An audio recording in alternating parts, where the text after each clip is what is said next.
What is up, everybody? Welcome to another episode of Yala, your thrice weekly podcast where we talk about the hottest news with a touch of what, Terrence? Good old humor, man. Good old humor. Good old man. humor. Oh my god. Yes. This is probably one of our most anticipated episodes ever, lah.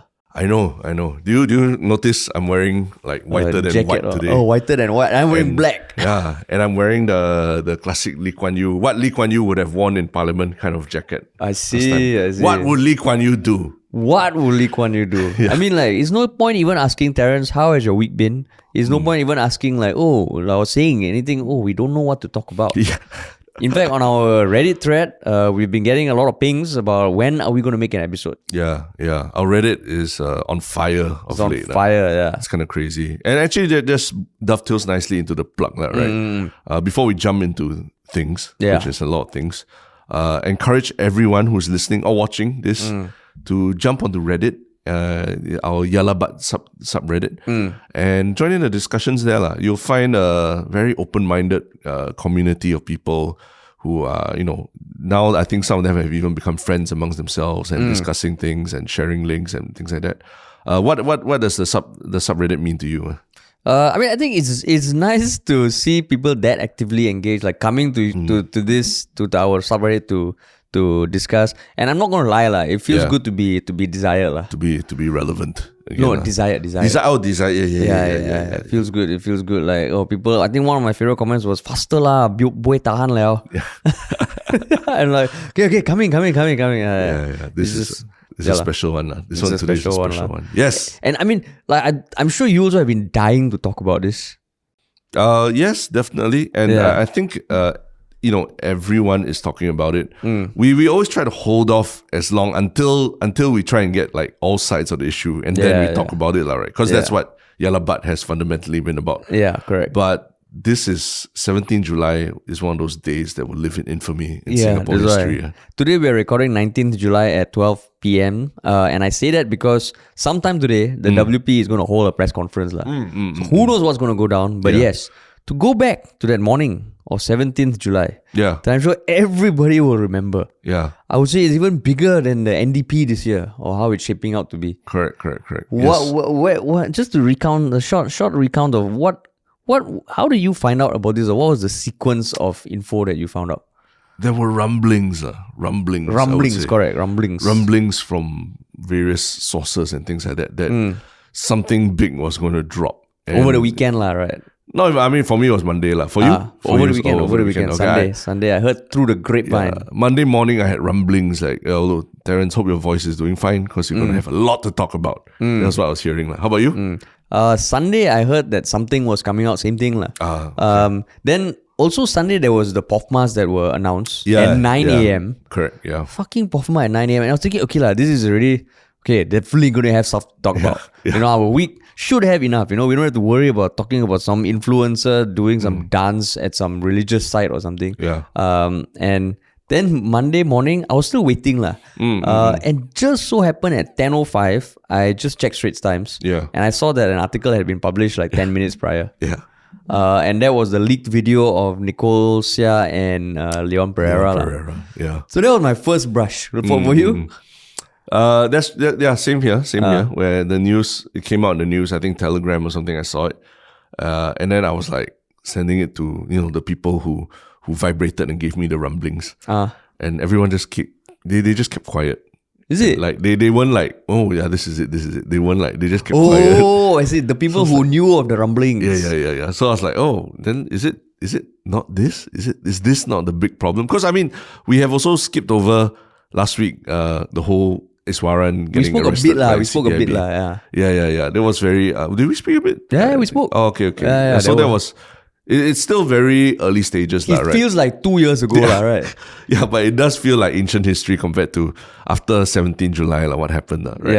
Yeah. So that was my experience with it over the course of the last couple of days. Oh, so mine, I thought that was the big news already. I was fuck.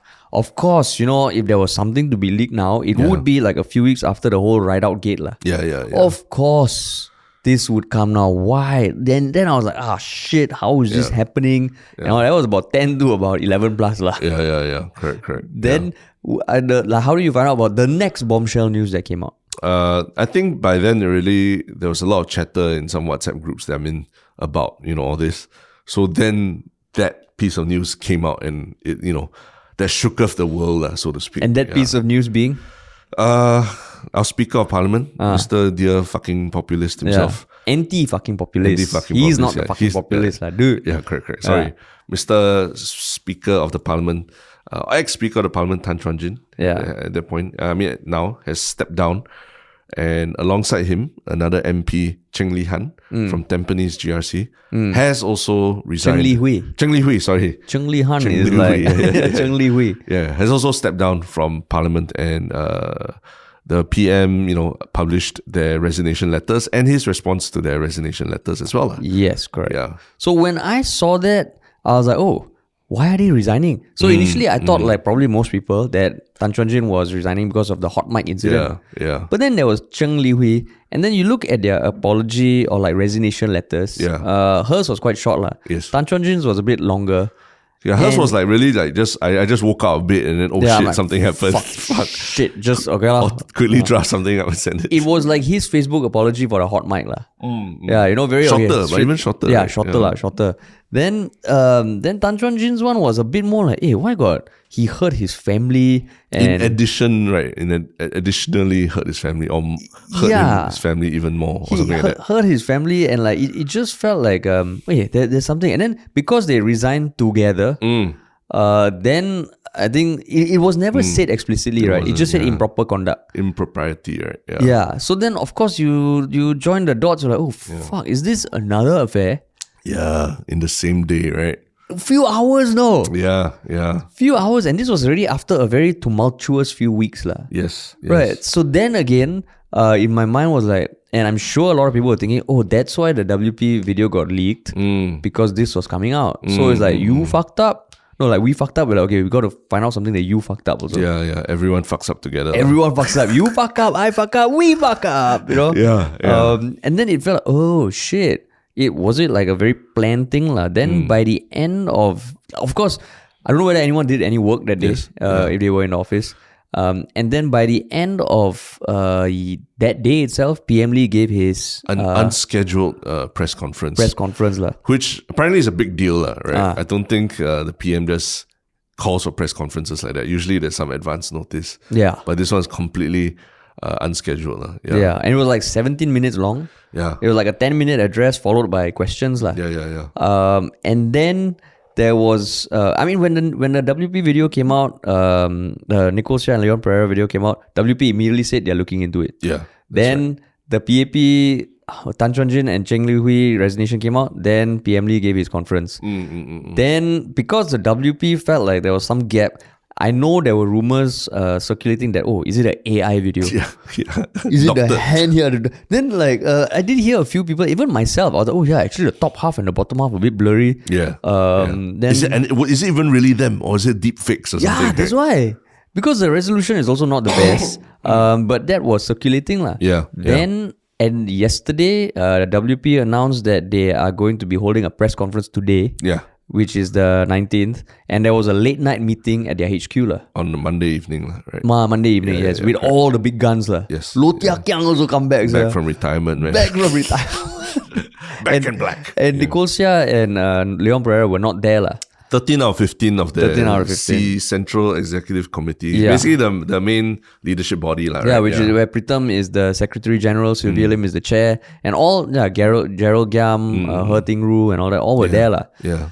Then, the press conference hasn't happened yet today. Yeah, they didn't state the time, and they stated only media representatives they invited will be coming. Yeah, correct. And then yesterday there was, you see all the Edwin Tong standing in to do the walkabouts. The Meet the People session on Monday evening. Meet the People session. Yeah. Then even apparently yesterday, it was yesterday, PAP also held a meeting. Emergency meeting. Right? Yeah, according to Chan Chun Sing, it's just another meeting. This is our HQ. It's just another meeting. But literally CNA, the title is PAP holds meeting with members to address controversies and boost morale. Yeah. Yeah. So, okay lah, it's in the news. Yeah. We're supposed to believe the news. Okay. Yeah. So that happened, and it just feels like, and now we are waiting lah. Right. And don't forget, there were sightings of Ong Beng Seng coming back from Bali. Oh yeah. And sightings of Iswaran going to CPIB. For 10 hours, for right? 10 hours and leaving CPIB. Ong Beng Seng came back from Bali. Yeah, he's back already. He's back, yeah. So he didn't abscond or anything. Yep, And then there was some news, I don't know when it came out. I think it was towards the end of last week that Iswaran was actually arrested. Yeah, that's right. That's Right. right. Yeah, he was arrested on July 11th. And then, but they only said that he was assisting investigations on July 12th. Fuck man, if I get arrested, I go tell my wife, sweetie, I'm assisting the police. It paints a very different picture, lah, right? Correct. Yeah. But that is almost like a very secondary or tertiary issue. Yeah. So now, where would you say we are at, Terence? I don't know, man. Like, I was just thinking this morning, it was just maybe like 2 or 3 weeks ago, where the only thing we could talk about on this podcast was Coldplay and Taylor Swift tickets. Yeah, right? correct. Yeah. And 2 weeks later, and here we are talking about multiple people sleeping with each other. You know what changed? We went to Parliament. Yeah, so I mean, it's true. Yeah. And the gods of Parliament was like, oh, my sons have come. Let me bestow upon them a never-ending stream of stories. Yeah, you all like it so much, right? Yeah, give. Yeah. I think in one of our active listeners, Jungle Jimbo 88, he said that somehow you and I going to Parliament opened up the multiverse of parliaments. And everything bad that could happen suddenly all just happened all at the same time. We are the fucking Doctor Strangers and Peter Parkers. There was pre-Parliament, which is the PP phase, and this is post-Parliament, which is also PP. So people are saying the 3 times 20 cents incident and post the 3 times 20 cents incident. It's like, Candyman, if you stand in front of a mirror at night, you say Candyman 3 times, Candyman appears. The 20 cents, right? If you put it in a certain order and you happen to get some from the police officer on guard, someone having lunch, it opens up the gates. Multiverse. The multiverse of Parliament. But like emotionally, right? What were you going through these past few days? I won't lie. On Monday night, right, I was so exhausted by everything that I'd been reading and all the WhatsApp groups and the information flying about here and there, and the memes. Oh God, the memes. On Monday night, me and my wife, I was like, let's go out and get a drink or supper or something. And I went out to some 24-hour place and just like ordered something in the late at night. Because you were what? Just it's like, that feeling that you and I had when during LKY, bless his soul, LKY's funeral. And then we just went on the streets. We didn't even queue up or anything. We just went on the streets. In the CBD. Yeah, just to get a sense of how things were feeling and all that. It was that kind of feeling that I had, like wow, such a momentous thing has happened in Singapore. And you just want to be on the streets just to feel the atmosphere, feel what the weather is like. Is it humid? Was it hot? Smell the roses. Smell in and just remember this feeling of how it felt like this 17th July, this day that lives on in infamy. But you were exhausted in a what way? Like you went out, was it like, I mean, Lee Kuan Yew's funeral, I remember what we were talking about, how we felt was that it felt oddly optimistic. Like it was like a morbid carnival kind of thing. Yeah. It was a very weird experience. Yeah. But for this one on the streets, like what you were.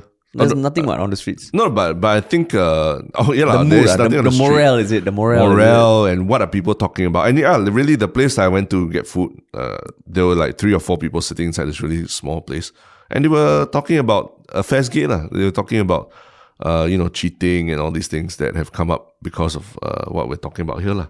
Yeah. So they really. There's a buzz for sure. It's a buzz. I mean, the WhatsApp groups, I'm sure everyone's WhatsApp groups. Yeah. Right? Yeah. Reddit has been flaming. Even at my house, we talk about it. But like emotionally, right? What I was surprised is I was fucking pissed. Yeah. I was fucking pissed on Monday. Yeah. Then yesterday, we couldn't record. But then, are you going to explain why you were pissed? Yeah. Okay. But I'm just saying that today I'm pissed again. Okay, pissed. Okay. Yeah. Pissed because... First of all, it's a mixture of a lot of things. It's disappointment, but I think it's more anger because of how things unfolded and the facts that have like slowly percolated out. For example, in Lee Hsien Loong's press conference, he said that he found out shortly after the GE. 2020. The 2020 GE. So I would say initially Monday morning already I was damn pissed. Yeah. I was trying and to you figure were pissed because you generally take a very moral high ground against people who cheat, right? Yes. I will not deny that. I do. Let's put it on record now, because this is an interesting thing this is an interesting quirk of Harish, is that only people who know you well know, Yeah, right? I do. Because the thing is, I think cheating, like you there are many reasons why people cheat. And I know it's not always on just one person. Yeah. But to me, like, if you have a commitment and agreement, you cheating, it just is not respecting that agreement for whatever reasons. It's like a contract, right? Yeah, it's like a contract. Yeah. And I don't know, once and I've also seen people get affected by cheating. Of course, yeah. Yeah, and it's like it's terrible, you know. I also know some very close friends who have cheated. Yeah. And they're still friends. Yeah, still friends. Still friends, okay. But then it also made me think, like, how do I look at them? And like, I think every case is different, right? But cheating, of course, it makes me look at you a different way. But if I've known you for so long, and I've known you for so long since, there's almost like, okay, this is something you did, you fucked up. Yeah. But there's enough to slowly build back that trust. Okay. But for people who you have a very like almost transactional or distant relationship with, like politicians, to me it's fucked up and I cannot accept it I see. Yeah, so that's why I was damn pissed off on Monday, because of the people in question, what they stand for, what they appear to preach, and I don't know, I cannot connect the two. Like, you preach all this, but then you still behave this way. So that was just on the superficial, at the high level, my initial morality, reaction. Your morality. I know, I don't know, maybe I'm also like thinking, am I taking too much of a, like, people are fallible, I also have fucked up, Yeah. But the fact that they are politicians, then the more things unravel, right, it made me even more pissed off. I see. Yeah, I see. but before I go into that, like, for you, did you, like, aside from being exhausted, like, what were you feeling?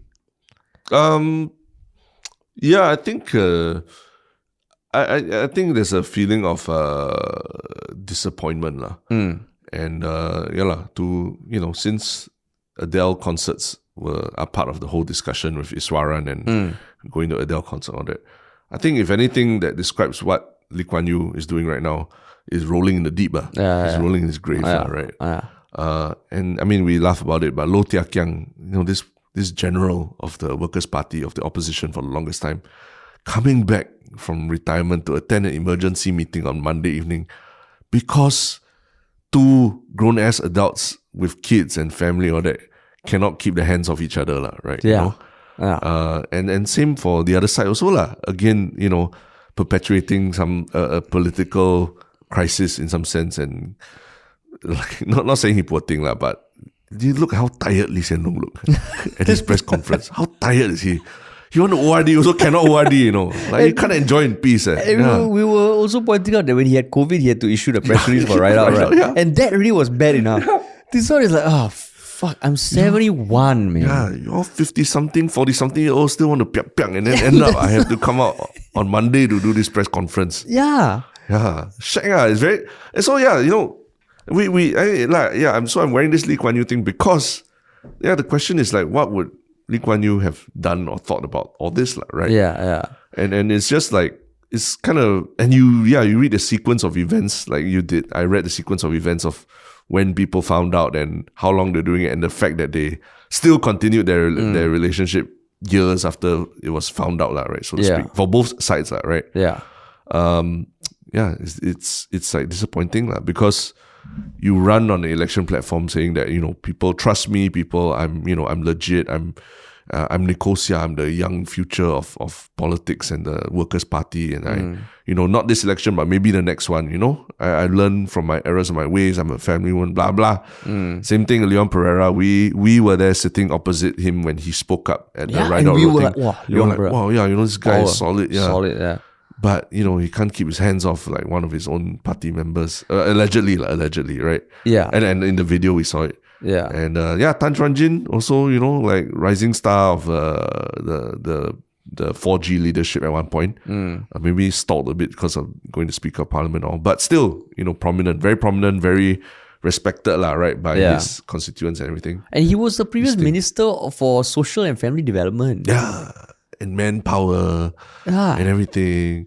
And Cheng Li-Hui, I don't know anything about her, lah, right? Yeah, I think even there's chatter that, they don't, even her own people in Tampines GRC didn't know her very well, lah, right? Yeah. But yeah, the other three, I mean, like, wow, it's you way to ruin it for everybody, lah, right? Yeah, and I mean, so was it more disappointment or anger also?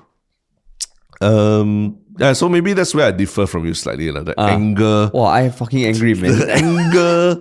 Damn angry. Okay, the anger about them cheating and all that, right? I say, who are we to judge? I'm not saying that because I've been in that situation of having been cheated on things like that, and it sucks, right? It really sucks for the family and everything.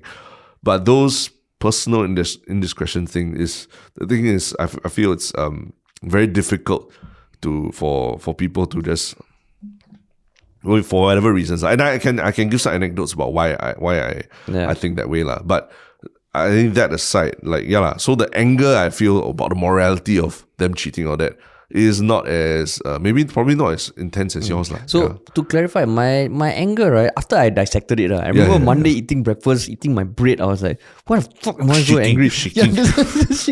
My cheese toast, which is like my ritual, cheese toast in the morning. Then I think it's not that I'm angry that they cheated. Oh, okay. Because I do agree, like, as you get older, you realize people fuck up.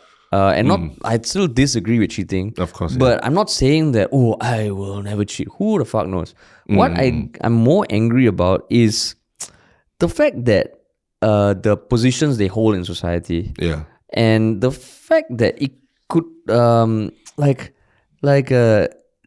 the way they conduct themselves, especially for the three of them, who are very prominent. Yeah. Right? Tan Chuan-Jin, Speaker of Parliament, supposed to enforce, the decorum in Parliament. Yep. Ex-Minister of Social and Family Development, a God-loving person, held up, and the mantra is like, family man, wife, 2 kids.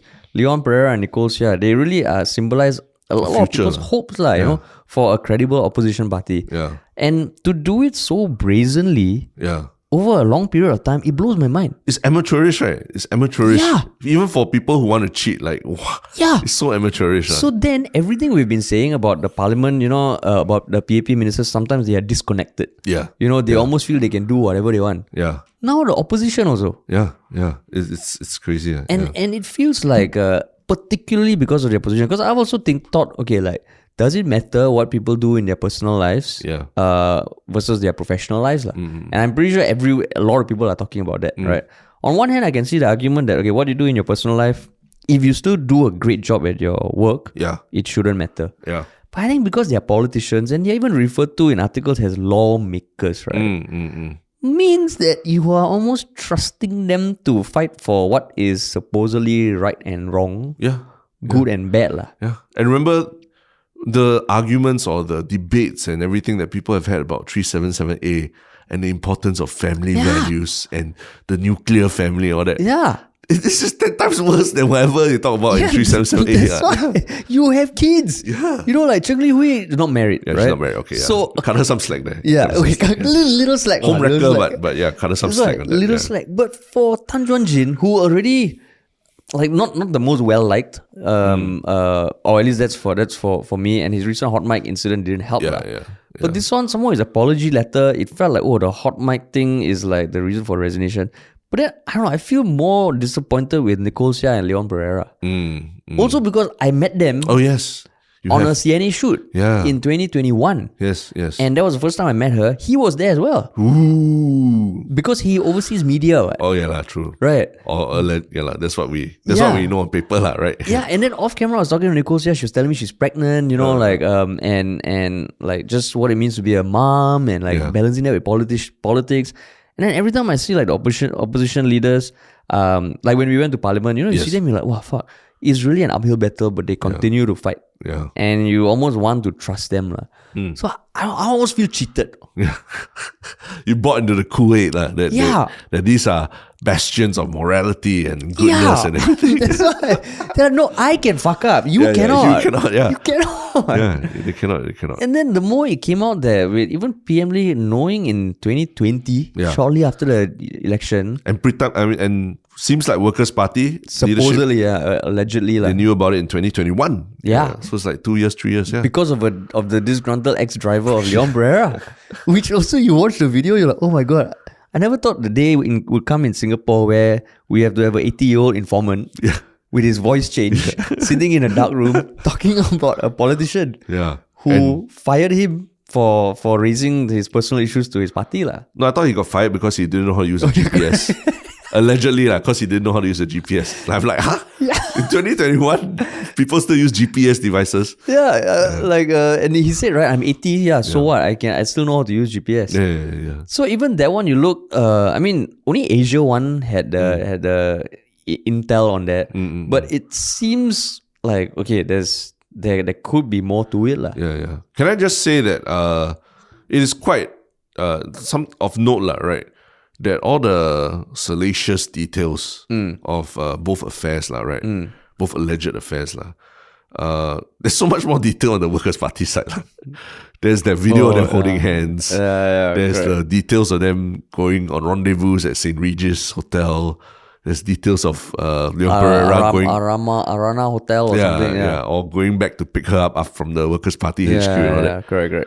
Tan Chuan-Jin and Cheng Li Hui side, there's nothing. Nothing. Because I think in one of my WhatsApp groups, the people are saying, "Oh, no video means it didn't happen." There must be some smoking gun video on them. So literally in that WhatsApp group, people were digging up like trawling through old photos on Facebook. Because they go on trip like work trips and all. So right? so that came up that they had been on a work trip, I think in November 2022 together. And not that there was anything details of it, but people's minds just going towards the gutter to try and like find something about them. Like, because PM Lee said, it came to mind. I mean, he said it came to his knowledge, right? That in July that they're still having a relationship. There was something there was something that made him go, fuck. So everyone's like, what is that thing? Is it on Asian League or something like that? They say you ought to be transparent government, right?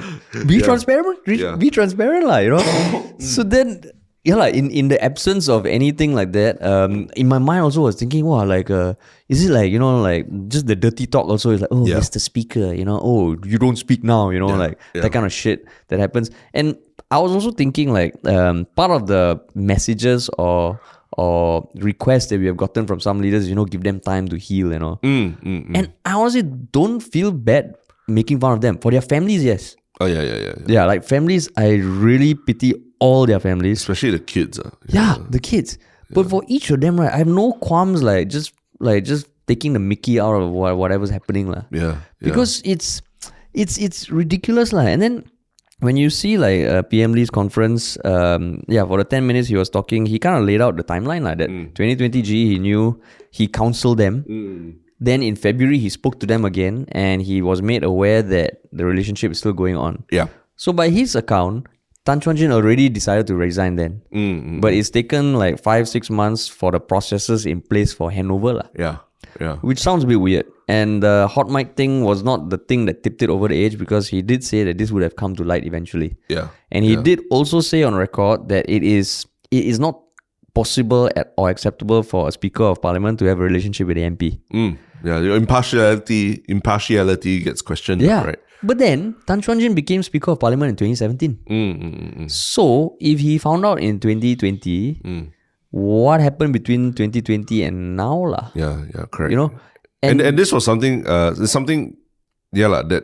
what you mentioned, between February and now, right, this review. That's if you think about it, any kind of most normal jobs and all that, okay, you got 1 month notice. Yeah. Maybe if you are higher ranking, 3 months. If you're really, really the leader or the CEO, maybe 6 months or something like that. So essentially he got that, right, 6 months.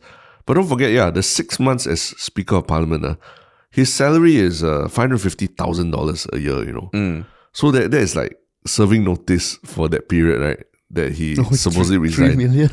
Yeah, that's a very cushy job to be just that you resign and you are in some ways conflicted because you are sleeping with a member of parliament, right? So the whole thing just felt very off to me, right? That timeline of how come you need so much time to figure out a handover plan and all these kind of things. And honestly, Speaker of Parliament, when we were in Parliament, deputy speakers stepped up, right? And did the job. I don't think he is so special that you can't possibly find a replacement for him if he stepped down in February or something. Yeah, that's right? right. And at the press conference, one interviewer, one person from the media also brought up the comparison with Michael Palmer. Yeah. Which in 2012, he was also Speaker of Parliament. Yeah. Maybe once you become Speaker of Parliament, you sit up there, you're like, I want to sleep with her, I want to sleep with him, because you have a better view. The anger. Hey, Halima also was Speaker of Parliament, I don't think. I don't know. I don't know. What's under the carpet, man? What's under the carpet? Correct. I mean, maybe like they have to keep themselves busy during Parliament or something. They just like fantasize and all that stuff. Yeah. But it just like and what PM Lee's response was that it's two different scenarios. Yeah. And then the last question that was asked in the video, which is available there, was someone from Today. And I quote, I just wanted to clarify something that you just said. So you mentioned that you knew about it after the GE in 2020. Why was it allowed to go on? Can you share more about the circumstances? And at each point, did Mr. Tan come forward himself, or did the party have to learn about some of these things? And PM Lee, all he said was, we spoke to him and to Ms. Cheng during that period from the time when we first learned about it until February this year. We hoped that they would put things right, but unfortunately they did not. Yeah. And that's when the video ended. Yeah. So then I'm thinking like, in any job, right? If your boss tell you something, you should do it. Yeah. Of course, you can argue back, but if there's something that's advised or instructed, you do it.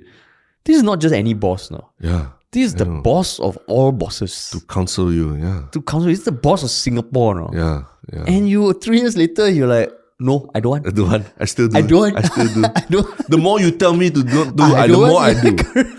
It's like last week we were laughing about Lee Hsien Loong having to babysit people like a childcare center.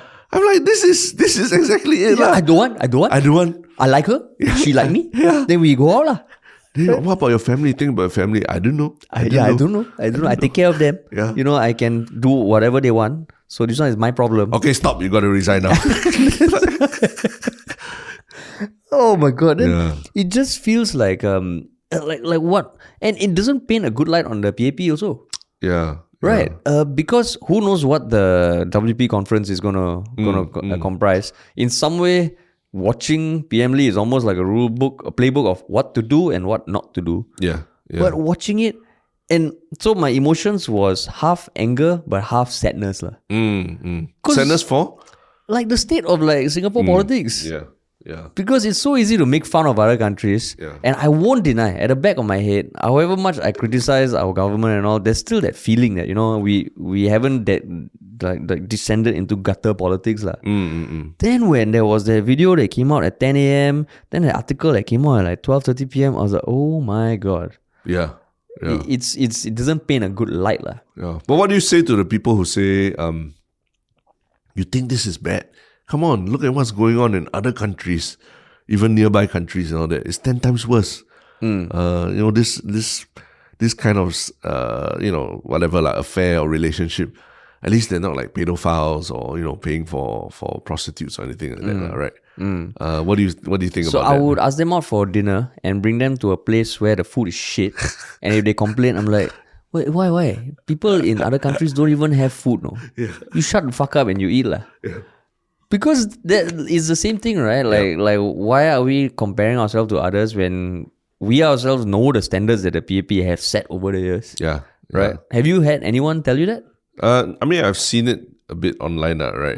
Talk about, there are some people say, oh, you think your politics is dirty. Wait till you hear what happens in my country, which is to the north of Singapore. Won't mention which one, right? But like you, there are circumstances in Singapore that we have tried to mitigate that already, right? Obviously, ministerial salaries being one big aspect of it, like take your job seriously, you're paid well, don't be corrupt, don't do anything that will get you in a conflict of interest, as explained in Ministerial Code of Conduct, right? That's a unique thing. And the fact that the campaign, I mean, the whole PAP party, they wear white, whiter than white, no corruption. Tan Chuan-Jin also shared a picture of him ironing his white shirt, right? That's why Tan Chuan-Jin has become a walking meme or running meme, pardon the pun. Because of him, doing the whole running around, doing the general election and looking like, I'm a family man who takes exercises seriously and all that. Now all the memes are about him like running to Cheng and all that kind of. And so these are guys who thrived on the positive coverage of their lifestyles. And like you said, there's a photo of him ironing his PAP shirt and saying, it's very hard to keep the shirt white or some crap like that. And then you read all that, and that's like in 2020, like during elections and all that. So it's like you running on this campaign of being, whiter than white and corruption free and everything. But for years, you've been keeping up this deception, not only to your family, to your kids, to your wife, but also to Parliament, right? Yeah. And I think especially for him, you and I were there when we saw how much leverage the Speaker of Parliament has in terms of like selecting who to speak and all that. Immediately it's conflict already. What if you are already sleeping with one of the members and all? Yeah. Who knows? Like in ordering the questions and all this, do you put someone's question a priority? Do you not cut them off when they needed to be cut off? Or things like that, like questions like that all come up, Yeah. And it's just a really, really bad look for Tan Chuan-Jin, especially. Yeah, and it just feels like then it makes you relook like every time where he himself has kind of scolded or admonished people like Leong Man Wai in Parliament for their behavior, right? Yeah. But if you look at the back of it, and I mean, before going down the path of like, cheating is bad, even if you take aside cheating, right? The one thing is, here are people who are supposed to be leading the country, deciding laws, and certain things I read made me think that whatever cheating you fuck, like whoever you want to fuck, you go and fuck and all.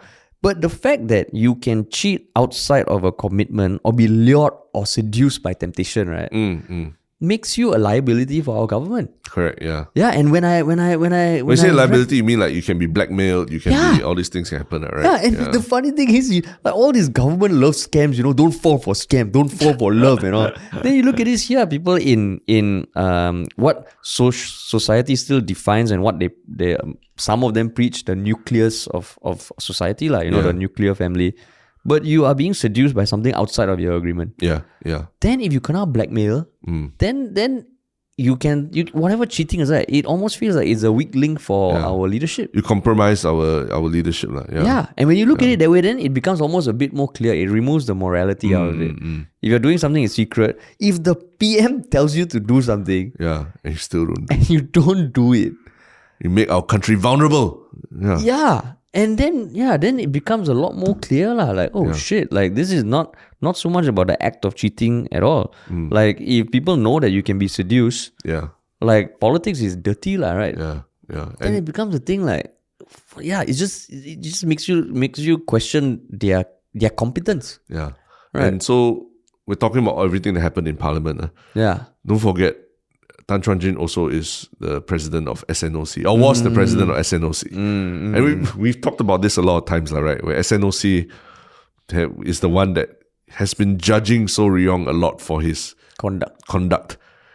Censuring him for using F-bombs, for talking about threesomes on people's Instagram comments, and literally documenting that in like 30-page documents, right? And because of that, sacrificing Singapore's potential for a gold medal in a regional competition.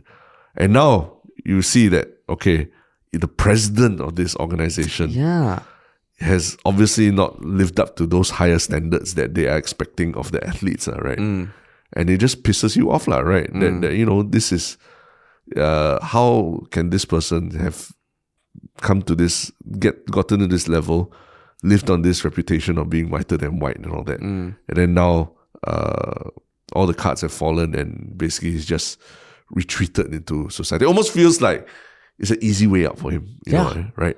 Yeah. Considering everything that he's done. Yeah. He's kept So Ryong from competing in multiple SEA Games. Or at least not him, I mean the committee, right? The committee that he presides over has kept So Ryong from competing in SEA Games based on what they think of his conduct. Yeah. So what about his conduct, man? Right. Yeah, exactly. And I mean, just the fact that he was also a brigadier general in the army. Okay. He was a president scholar, if I'm not wrong. I don't know. I'm not sure. Yeah, he received a government scholarship. He was an RI boy, man. Yeah, RI boy. Correct. So as much as you want to dissociate, like, people who cheat can still be good people. One moment of weakness, but this one is like fucking, if it's really over 3 years, it's not one moment of weakness. But even if you take the morality of it aside, you look at what is happening now, these past few weeks, what are the politicians doing? Are they really spending time on policies, on making Singapore better? Yeah. Reducing housing prices? No, they are having meetings to talk about how the fuck to deal with this shit. So when you look at it from that angle also, you're not being responsible as a politician. Yeah. You want to cheat on your wife or spouse or all that, you can argue that's a personal thing. But if you are put in a position to determine in some way our future, then you don't waste time lah. Yeah, correct. Right. If you want to, if that relationship matters that much to you, right? Yeah. Then make the sacrifice lah, right? Yeah, so, and that again leads to another level of anger. Like, what are these people thinking? Like, are they so dissociated? Yeah. Are they sociopaths? Yeah. Do you need to be a socially unaware or just a good liar to become a politician? Yeah. Which I mean, we have heard for years. Yeah. But then, it just feels like, who are these people lah? Yeah. So, I mean, this made me think of an interesting anecdote from a number of years back, right? I was part of this very large organization, I won't say what, right? Where a very senior civil servant who was seen as a high flyer in the organization and was in very prominent public roles and all that, all of a sudden, one day, he suddenly stepped down from the organization. And then me included and everyone who was within the organization all like, what happened to this person? Is it some scandal or whatever? Why he suddenly stepped down? And no answers were given. I mean, there was no press conference or anything like that. Nothing. Not necessary, but also just nothing. Just went nada. He just disappeared off the radar, right? And people are like, don't speculate. But for me, given my nature, I was like, oh yeah, I'm gonna roll up the and sleeves find out what happened. Yeah. So I was like really hoping that it was like, wow, some scandal. What is he like a child molester or something like that, lah? Eventually, through the grapevine, I found out that he was in this very prominent civil servant kind of role and earmarked for, greater things in civil service or politics or whatever. But it had been discovered that he was in a loveless marriage. He was in a marriage. He remained in a marriage, but had someone outside the marriage right, for a number of years already. But he had kids from his marriage and all that. But he stayed in the marriage because for the children and all. So basically, he was just given an ultimatum like, this cannot carry on because of your, your career trajectory and everything. This cannot carry on. You have to make a choice. And he chose that relationship. He prioritized the relationship and immediately just stepped down from his whatever roles he was holding and just got out entirely from the organization and all already lah.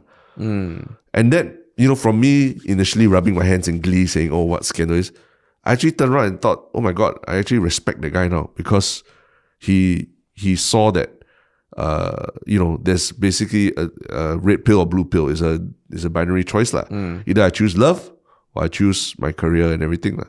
And he chose love, sacrificed his career, all that. And I think in this case, in Tan Chuan-Jin's case, I've seen that it doesn't feel like he's made that decision. And for those few years, maybe whatever his personal condition is with his family and his kids and all these kind of things, maybe it's a similar situation. I don't know, right? We don't know. Maybe that it's true love. Yeah, maybe it's true. Yeah, maybe it's true love between him and Cheng Li Hui. But the honorable thing to have done would be to say, okay, if there's true love, then I will step back from any conflict of interest that might present. You cannot have your cake and eat it too lah. You cannot have both sides. So that's why I'm like, okay, you cheat, you outside of your marriage, all these things. I cannot be the judge of what is going on in your personal life, right?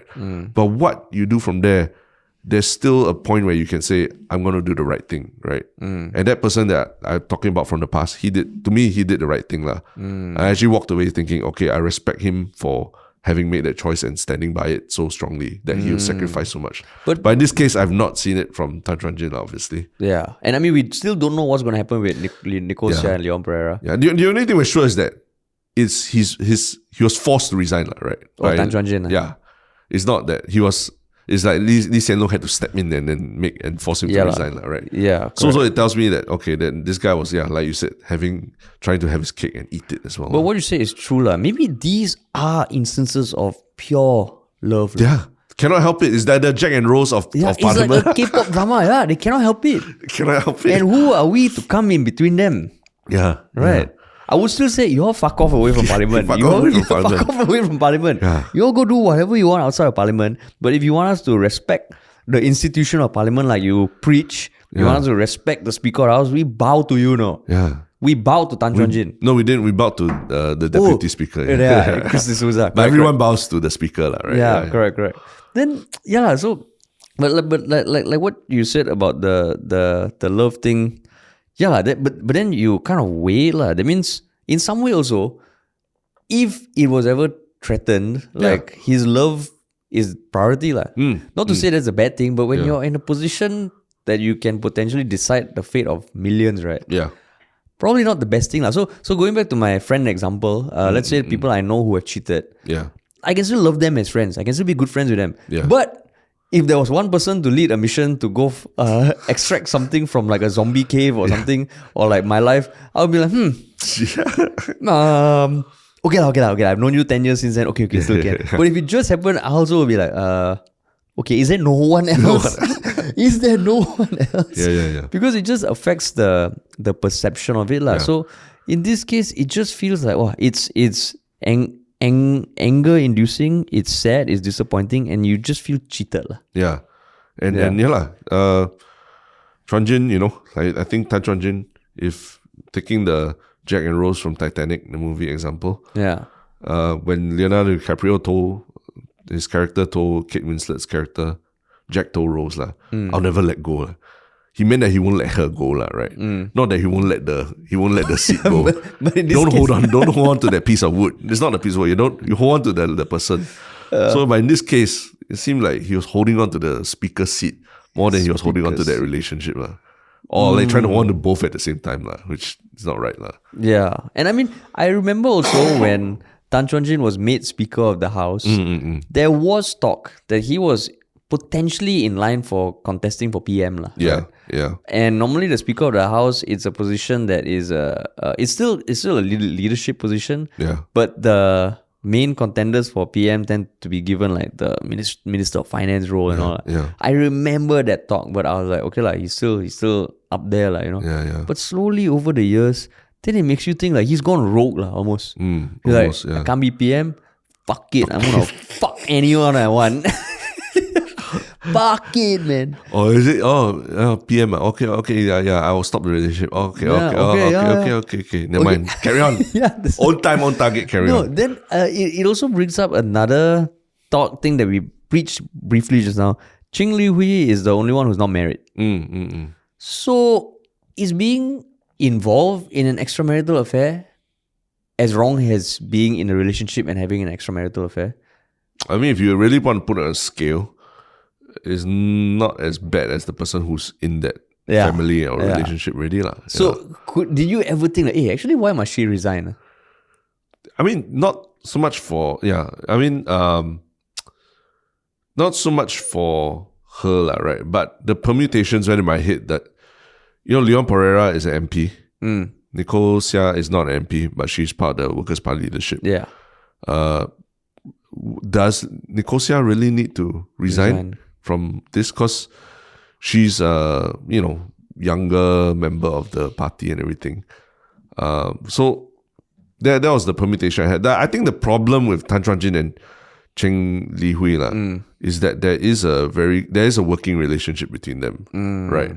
That poses the buzzword of the year, right? Conflict of interest. That poses a conflict of interest, Like we mentioned a lot of times, the Speaker of Parliament is supposed to be impartial between all them, and whatever perceptions there are of who the Speaker of Parliament is as MP or which party affiliations he has, he is supposed to be impartial, And you sleeping with him just destroys that illusion of impartiality already, right? Because in one way you could say, the Speaker of Parliament has authority over the MPs to a certain extent, but the MP can also influence the Speaker of Parliament by having these sort of relationships. Yeah, and like you said, can be blackmail, right? The MP can say, someone. I mean, it could come up that the MP could say the Speaker of Parliament harassed me or something like that. Yeah. And then you got all the receipts and that's it already. Yeah, right? exactly. It's worse, right? Yeah, and then you become a liability to the country. You're a liability. You become a liability to the state. So it's not whatever you in your personal life, you go settle your own shit. But when it threatens our country as a whole, then it becomes a problem. Yeah. And this whole thing just feels so messed up. And I mean, it's not the first time there have been scandals. Like in 2012, was another like watershed moment. There was Michael Palmer, who was having an affair with a PA staff member, so not even an MP. He was Speaker of Parliament, and his seat was vacated. It led to a by-election. Then someone from WP, Yaw Shin Leong, also 2012. He was treasurer of the party's CEC by-election. Then David Ong was having an affair with the grassroots member. And he was MP for Bukit Batok SMC. There was a by-election. Murali Pillay won and he beat Chee Soon Juan. But if you look at the timing, right, it's all 2012. No? So then I'm thinking, okay, here are already 2 affairs. I'm pretty just speculating, there's probably some other fucking going on within Parliament. Okay, I wouldn't say probably. There might be. So you can imagine everyone is like, oh shit. Oh shit, because it feels like this will come in waves. We've already seen one instance of a 1-2 punch. So maybe everyone in Parliament, okay, one more fuck, and then after that we call it quits. Just one more. And it can be kept under wraps for years, right? As evidenced here. Whether deliberately, intentionally, or accidentally or what. But it has not come surfaced to public until years later for both of them. So, it's just tough one. But I mean, what's for you, what do you think? Is there any road back? Is there any redemption arc for someone like Tan Chuan-Jin, right? Who has now basically his political career's over. I mean, he's stepped down from most of his boards, I believe. I don't know whether he's still on a couple of them. I think all of organizations have distanced themselves from him. Even the Christian websites that posted things about his faith and public service, all that, not found, or page not found anymore. But then they put it back. Oh, they put it back? Oh. And then the editor, all these articles come with a note saying, we took measures because it was a developed case. Okay. I'm like, hello. Don't give me this nonsense. When things were going south, you're like, he's not part of us. He's not. But now, now you put it back, so it felt a bit, so it was repercussions. So I mean, and on that note, even the Tampines GRC, the page, the moment that the whole thing was announced, I went to the Tampines GRC page to see who is this Cheng Li Hui, and I realized I think they were trying to scrub her image and replace it with someone else's. So she was labeled as Masagos, her. Sorry, her name was labeled Masagos, but her photo was still there. The cache hasn't refreshed itself. So I was like, oh my god, the PAP, the website, the person, what do you call it, webmaster. He's probably working overtime to make all these changes and being scolded at the same time. I think webmaster is a term from the 90s, Terrence. Okay, fine, I acknowledge that. The developer. But so I mean, back to that. What's the redemption arc for someone like Tan Chuan-Jin? Definitely not in politics. Oh yes, it's over. I think politics is over already. Public, anything public, right? Public, I think you just get a job where, okay, you're obviously smart, right? You are obviously competent at many things. Shrewd, I would say. Shrewd. Yeah. Shrewd. You do a job that is really focused on helping people out in the open. Helping out in the open. What do you mean? Pick up litter from the beach or something or something that is, I don't know, I always feel there is a redemption arc. Okay. But it's going to take a while. And in any position of leadership, if he gets parachuted to another job, right, then I'll be like, scandal. This is bullshit. This is bullshit. I think it needs to be, to me, I think maybe, it needs to be completely something, a private company kind of role or even overseas as well. I don't think public service is not for him. But service of some sort. But would you want someone like that in your, let's say you are running some charity or... That's true. Or what? Do you really want someone like that who could end up causing big scandal for your organization and all? No. Because he can't keep his hands to himself or anything. That's true. I mean, keeping his hands to himself, it's just the layers beyond that, which is what we discussed about. It's almost like the integrity, the values. And I mean, one thing we didn't mention was that he was also leading the committee of privileges investigation into Raisa Khan. No? Exactly. And this was 2022. And then you look at it, you're like, what? It just feels, so whatever he does now, I don't know, man. I mean, I don't think he has to work. He has enough finances to probably last a while. Yeah. Right? Well, I don't know. Redemption is going to be trickier. Yeah. I think, to me, it's like, probably needs to spend time healing with his family. If he still cares that much about his family, right? You know? Then Cheng Li Wei? Because for her, like, she... the sad truth is she's not as prominent as the other politicians. It's almost like bypassed to a certain extent, especially when it comes to conversations like this. Yeah. For her, like... I mean, less of an issue, right? There are less memes about her, less information, less interviews on it. I mean, the memes of Chuan-Jin, they're just crazy.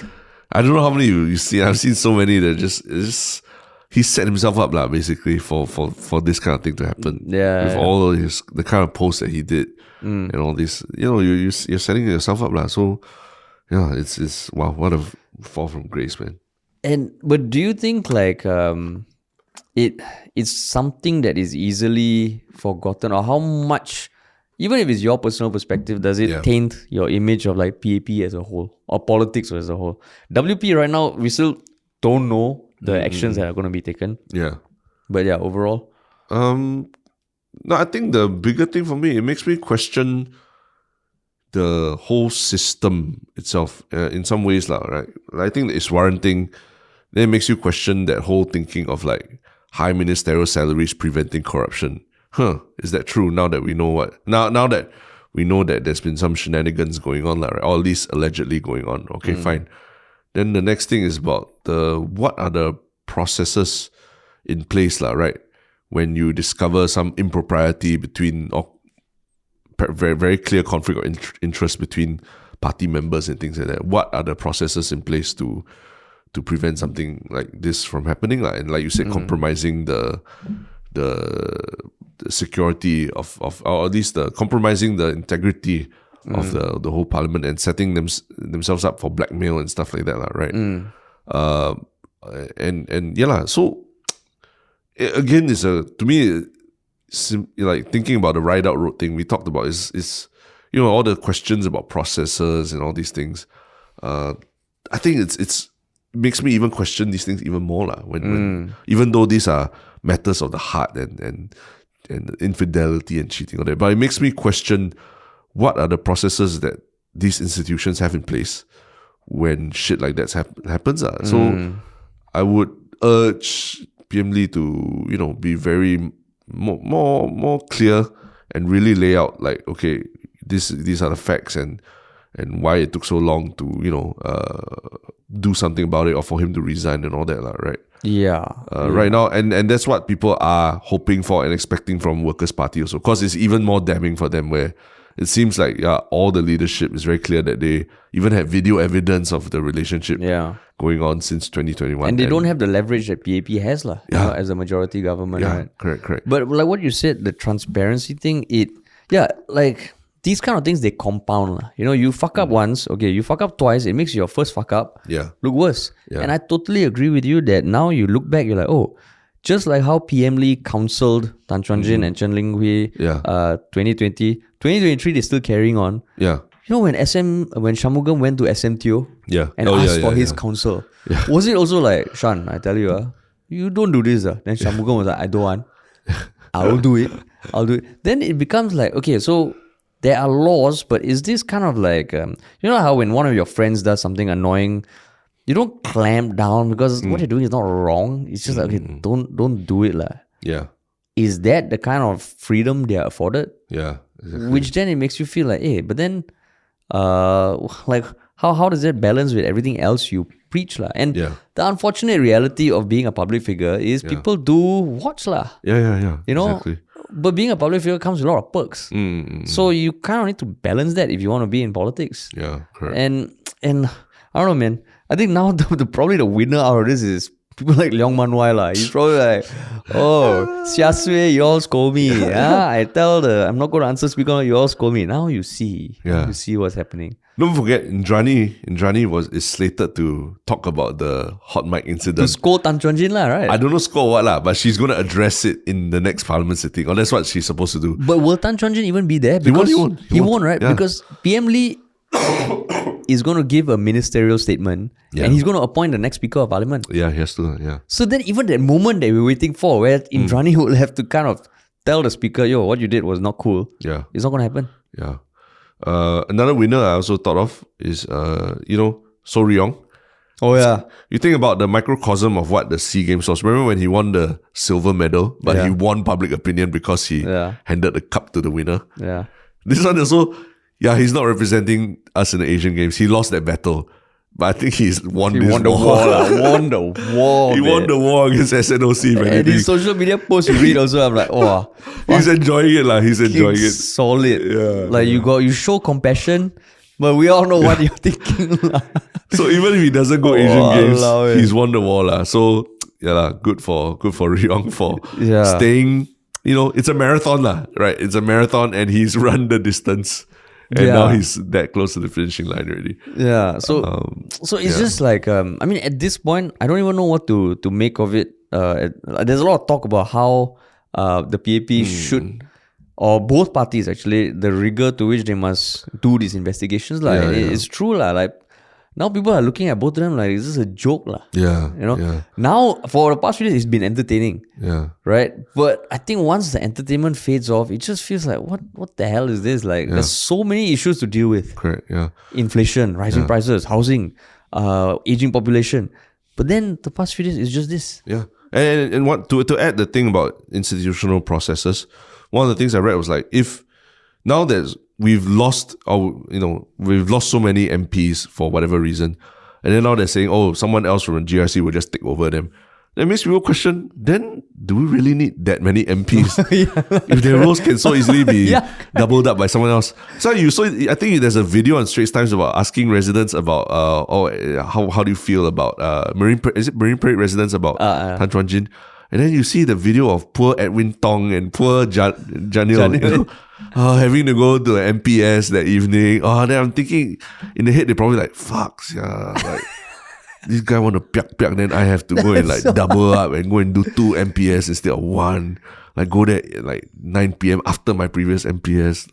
And damn shag Janil's face, and just watching the video I feel like, wow, very tired for him. But then now they're in a catch-22, right? Because if they do and they cover Tan Chuan-Jin and they pick up the slack, it's like the COVID People realize, hey, do we need to go to office? It's like the work from, we can do all this.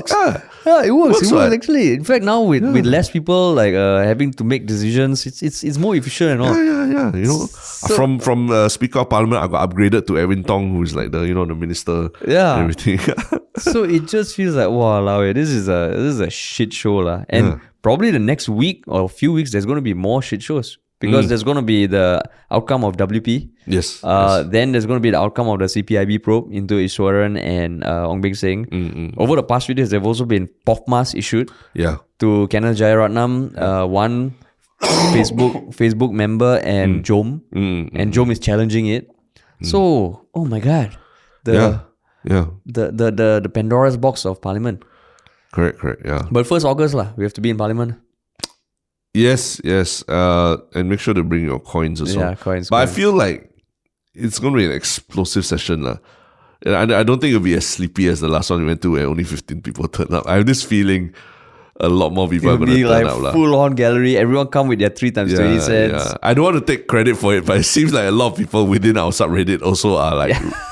we are going to this parliament, taking leave to go, right? Yeah, no, and I think it is a good thing. I know the thing about live stream parliament was hotly debated a few years ago. Yeah. But if it wasn't for that, we would not see a lot of what we are seeing now. Correct, and if we want to I don't know, to, for lack of a better term, drain the swamp, we need to see this. And then it also thinks should there be a ministry of ethics? Like a ethics minister.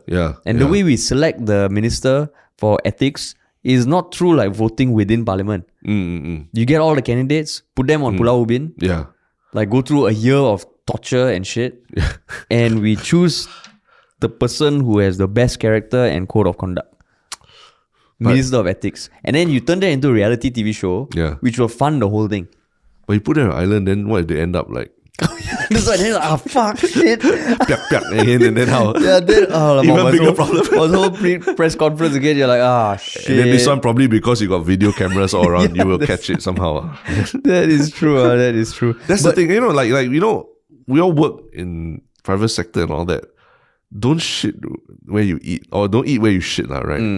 It's like such a common thing that we... No, but even then, I think in this day and age, right, it happens more often than not. And I think certain companies are more friendly. And I also have dated someone in the same company that I work with. I have. Conflict of interest. No, but different departments. Different departments. Yeah. But I mean, it just has to be taken with caution and like just... if you're not cheating on your own partners and all. Yeah, of course. Yeah. And like going back to the camera things, it also feels like they're so brazen to just go on for years. Yeah.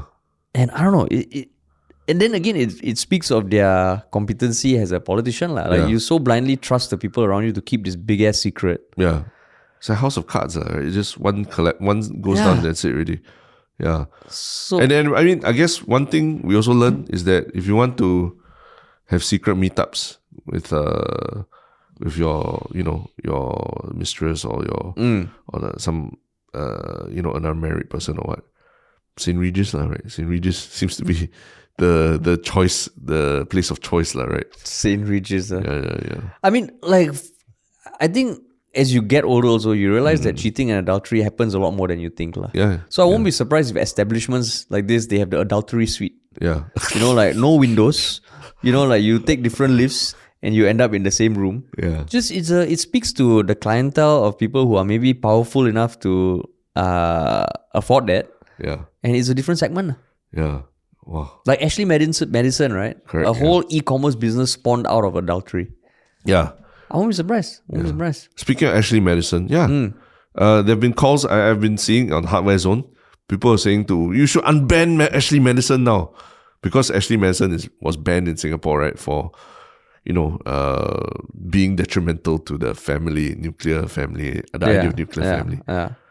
And now you see like 1, 2, 3, all of them all getting into this issue, and like, how can you be there saying that we must ban Ashley Madison, right? It clearly shows you that banning sites like Ashley Madison doesn't do shit to prevent people from cheating on their spouses and all that, right? Yeah, man. Even people who are in charge of making these decisions. These lawmakers, the lawmakers, these lawmakers. It doesn't do shit. And why should we pretend like these symbolic things even matter, right? Wow, jialat. Yeah, like July 17th, a day to remember. But at the rate we're going this year, who knows what the hell is going to come out towards the end of this year. Yeah. Right. Yeah.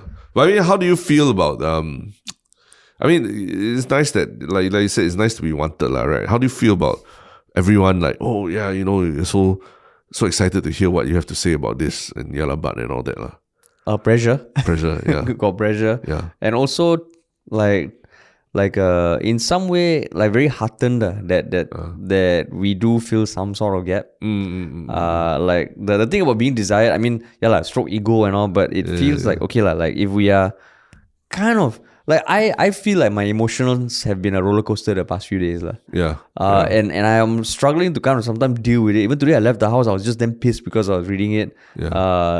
Then if in some way we are helping people wrap their heads around this, then that's great to know. Yeah, for you? I felt a little bit of like quite stressed to be honest. Like I was like, wow, people want to hear what our opinion or layperson opinion of it is. Yeah. And I think it's I was heartened as well. But I'm hoping that when people listen to this also to try and see it from the angle of it's more than just about a salacious affair or is there a sex tape or anything. It's more than about those kind of things. But it's really about the processes we have in place for selection of leadership, of people that you trust to lead you and trust to make decisions on morality or repealing 377A and banning sites like Ashley Madison. All these things all matter a lot, right? And it's more than just about their personal indiscretions and because they are running a platform of whiter than white, right? It's about the processes, and that's what we're trying to understand here, like why you feel so disturbed and angry about the whole thing, and why it's justified lah. And if anyone tries to tell you that you're overthinking it or what, you just remind them of all these things, you know? Yeah, because we hear that a lot, right? Like even for a ride out, the optics, we can't. It's on you to feel this way. The processes were all followed. Yeah. But it's becoming clearer and clearer that you can't just use that as an argument. Yeah. Optics is part of politics. Yeah. And like, I think also just bearing in mind that here are three individuals. For to be an MP also you're seen as a leader, but three very prominent individuals that appeared to be like, of sound character. And I would say it is a character flaw to cheat to this extent. So then it also makes you think like, who you see in public, you need to bear in mind that everybody has their dark secrets. Yeah. And when people screw up, you can give leeway but just be more aware and observe people more. Like the next parliament I'm gonna just really look into the eyes of everyone and be like, you sure or not what you're saying? You sure or not? You say the flinches, the body language all. Yeah. And then you must see when they sit down, there's a hand brush against the person next to them. Or any stammer or something like that. You just realize that these people don't run easy jobs. They don't do easy jobs. But it also comes with a lot of responsibility and they should be held to very high standards. So you and Tan Chuan-Jin can be friends? Not yet. Not yet. Why cannot? Oh, you never recovered. I see him, I don't know what to say to him. What to say to him? Like, yo man, how's life? Yeah. Or just be like, of course I have a lot to ask him, to say to him and just understand his perspective also. Yeah. Because if in his mind, what he was doing it made sense to him, it's worth understanding. Correct. I mean, I've been in that situation before, right? Where someone I was close to as a couple, suddenly one person strayed and then just disappeared for like a year or two from their life. And after that came back. And then suddenly there's this expectation that we'll just resume our relationship as per normal. Like just carry on like how it was before I cheated and everything. And hey, how are you, buddy? So it was like that, is it? Yeah, so I was like, wait a second. There's this whole 2-year hole that exists in our, maybe I don't know whether he sees me as friend and all that, but in our relationship, right? That there's been no attempt to address it and to move past it. And I can't just like let it go so easily, because to me it's like it's a very fundamental part of who you are and all that. There's so many questions in my head that are not answered. So how to just carry on like that, right? Yeah. So for me, also for Tan Chuan-Jin, it'll be tough. I am saying that I'm hoping that someday he finds some way to redeem himself with his family, at the very least his family, right? Podcast series, he'll start. Yeah. The expose. The deconstructed details. Tan Chuan-Jin will be like, the Tan Commandments. Yeah, the Tan Commandments. Tan Commandments. No, but just one thing to also point out, which I wanted to bring up. You mentioned the 2-year period, right? Yeah. The another 2-year period that crossed my mind was like during COVID, right? Allegedly, both their relationships were still going on. Yeah. Then it makes me think, oh shit, the safety distancing, the regulations and restrictions that were in place for everyone. Yeah. Were they breaching it? I don't know. You don't know. But it just makes me think, like, I met my wife back then. We like just meet at NTUC, wave to each other and all, and just like walk past because cannot see each other. So then it just feels like, wow, oh shit, it went through COVID. And maybe that's why these things got derailed, because it was always brushed off as like, okay, we'll deal with this later. Yeah. But ultimately, it come and beat them in the ass. Correct. But yeah. Man. There are a lot of people who are very, very working overtime these days. Yeah. Shout out to all the journalists who now really probably for the first time ever is like, wow, we got new things to report on rather than going to some, community event and getting some door stop interview. Oh yeah, it's door stop. Correct. Someone corrected us already. Yeah, a lot of people corrected us already. It's door stop. Door stop interviews that are, they just talk mothership statements and all that. Motherhood statements. Mothership statements. Motherhood statements. So journalists are now literally, from what I understand, right, like those photos of Iswaran leaving CPIB, there's apparently like a HDB block next to CPIB that if you go to the higher floors, you can actually have a very strong zoom lens that zooms into the parking lot of CPIB lah. Supposedly lah. That's why the photos look so like shady and like voyeuristic lah, because it is that difficult to get a shot. So shout out to these guys who are working overtime, who are chasing down public figures to get statements, who are camping outside the PAP or Workers' Party HQ for the next big statement. Or going through old parliamentary sessions to pick up hot mics, hot mic moments. Walao eh, these people. There's not even I don't even know whether it's a journalist or not lah. It's people watch lah. Exactly. Shout out to people who are doing overtime like Janil Putticherry, who's been on this podcast. And even Chan Chun Sing and Edwin Tong and all, who have to double up quite a bit, right? To Lo Tia Kiang, shout out to Lo Tia Kiang like coming back like, retirement. Shit, I just left. Like Lee Hsien Loong's still in the job lah. This is his job lah, right? This is his job. Yeah. Anyone else that you feel like needs a word of encouragement? I guess the families of these people. The families, the families and people who are more impacted by this breach of trust than us lah.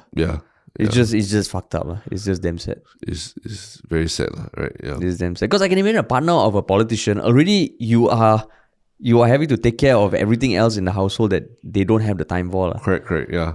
Then for this to happen with someone else in the same job, walao eh. Yeah. Walao eh. I think the instances where, like, we've had Alvin Tan on the podcast where he talked about how his family has to deal with his job and everything. It really is a choice, it's a decision, It's a decision they make from very early on, even before they get married, that, this is a career I'm pursuing, and you need to understand the sacrifices that you need to make for me to pursue this, right? So the family has to buy in from the very start, and or sometimes they don't even have the choice, right? And they probably bought in here, and they got this shitty end of the stick. Yeah. Sure. Tough one. Yeah. But yes. But on to more positive things. Yes. The one Shiok comment of the week. This one is like too many to choose from. Do you have one that stands out? I mean, just that what I referenced earlier about Jungle Jimbo, right? Posting about the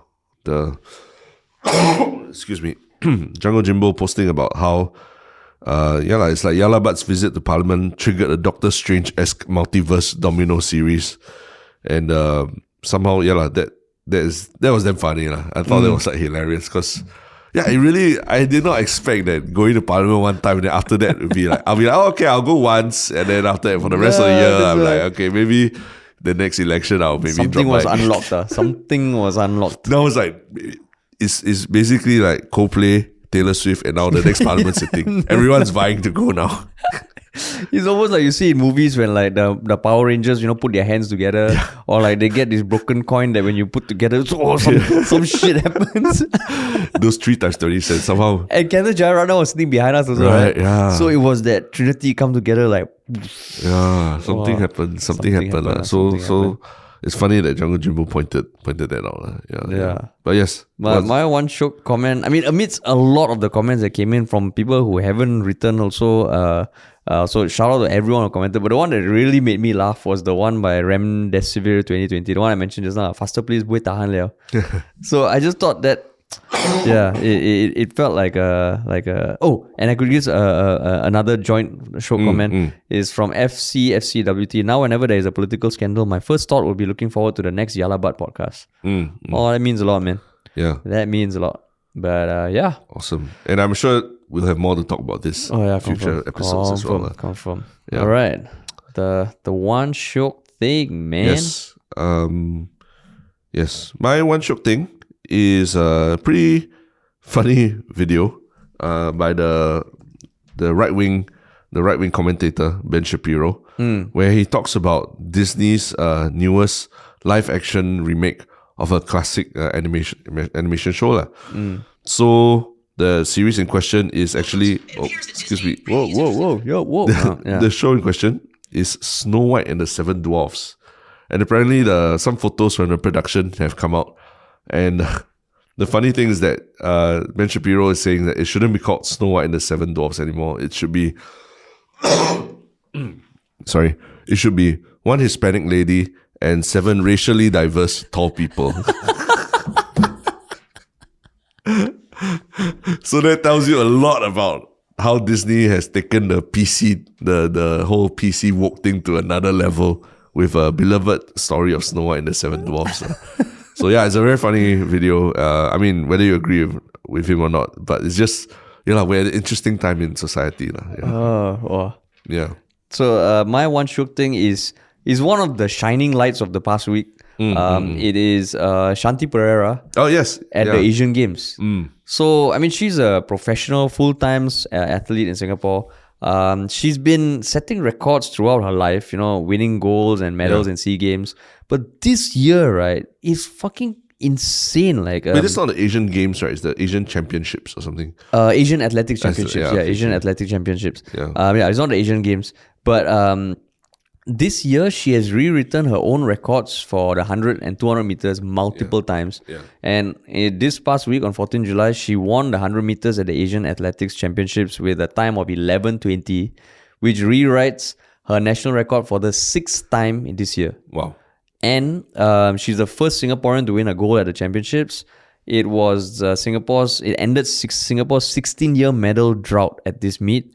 And 2 days later, she won the 200 meters in 22.7 seconds, which was a new championship record. And if you see the videos, right, she won very convincingly. Yeah. And it's like, wow, it's awesome. And with the Asian Games coming up in a few months, she already won the 100, 200 at the Southeast Asian Games. Yeah. It's just awesome to watch. It's just awesome to watch. And athletics has always been one of those things that it's so competitive because everyone can run, right? Yeah. It's just awesome. It's just awesome to see this. I think there was even people requesting that we get her on the podcast if we can talk to her. Oh yeah, if we can, man. We'd love to, I think Soryang is not the only runner that we want to talk to as well. Yeah, that's true. We can ask him. Yeah, man, but wow, this feels cathartic, man. Yeah, got it out of our system, and I'm sure there's more. I mean, now 1:40, maybe like 2 p.m. WP got press conference. Yeah. And then we'll have to record at some point. But yes, we will never shy away from talking about this. So thanks everyone for your patience. Yes, and on to the next one. Yeah.